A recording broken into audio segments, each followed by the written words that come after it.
interessante ver alguns ateus que teoricamente negam a existência de Deus, estudando a Bíblia para provar que Deus não existe.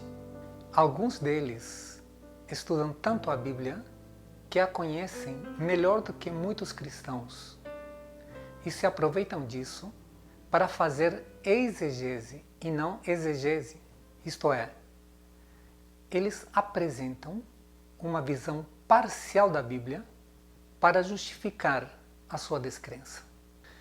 Vi muitos seguidores desses ateus propondo fundar uma igreja ateia e, pasmem, até fazer um evangelismo ateu.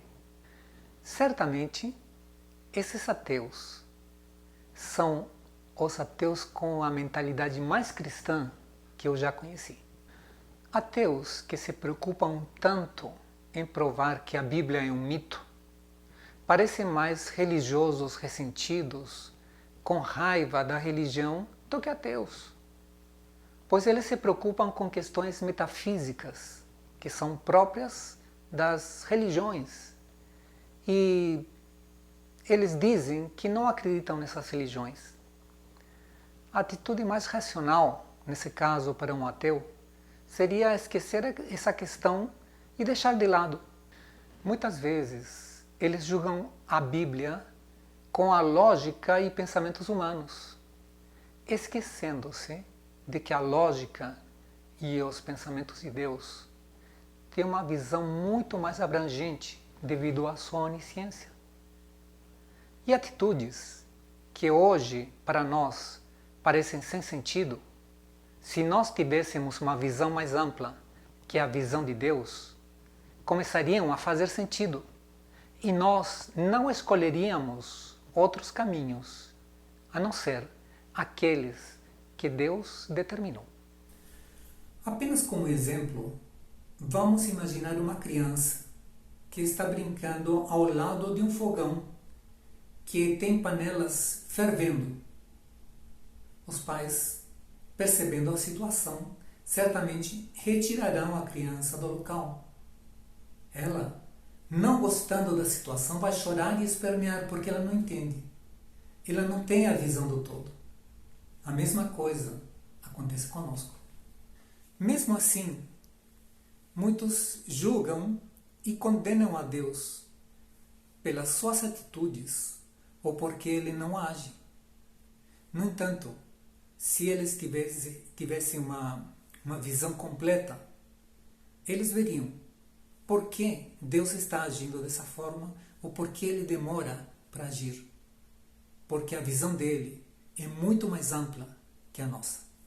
A fé é revelada em muitas passagens da Bíblia, nas quais, mesmo que o homem não entendesse o que estava acontecendo, ele depositou sua confiança total em Deus.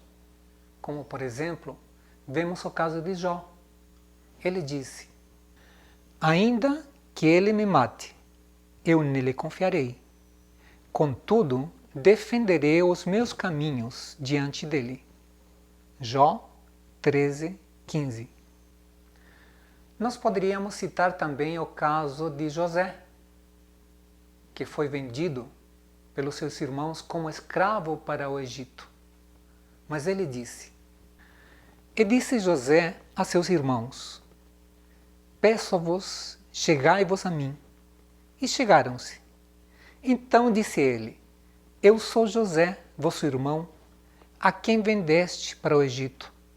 Agora, pois, não vos entristeçais, nem vos pese aos vossos olhos, por me haverdes vendido para cá. Porque para a conservação da vida, Deus me enviou adiante de vós.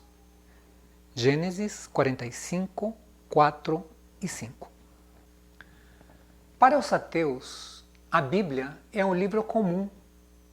Eles não aceitam que a Bíblia é a palavra de Deus e que não pode ser lida como é lido qualquer livro.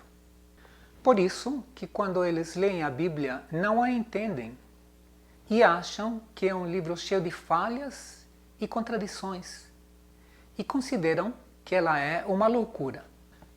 A Bíblia, ela própria diz que as pessoas considerariam as suas palavras uma loucura. Quem não tem o Espírito não aceita as coisas que vêm do Espírito de Deus, pois lhes são loucura e não é capaz de entendê-las, porque elas são discernidas espiritualmente. 1 Coríntios 2,14. Para aceitar a Bíblia, é preciso ter o Espírito de Deus. Sem ele, certamente as suas palavras parecerão uma loucura e não farão nenhum sentido.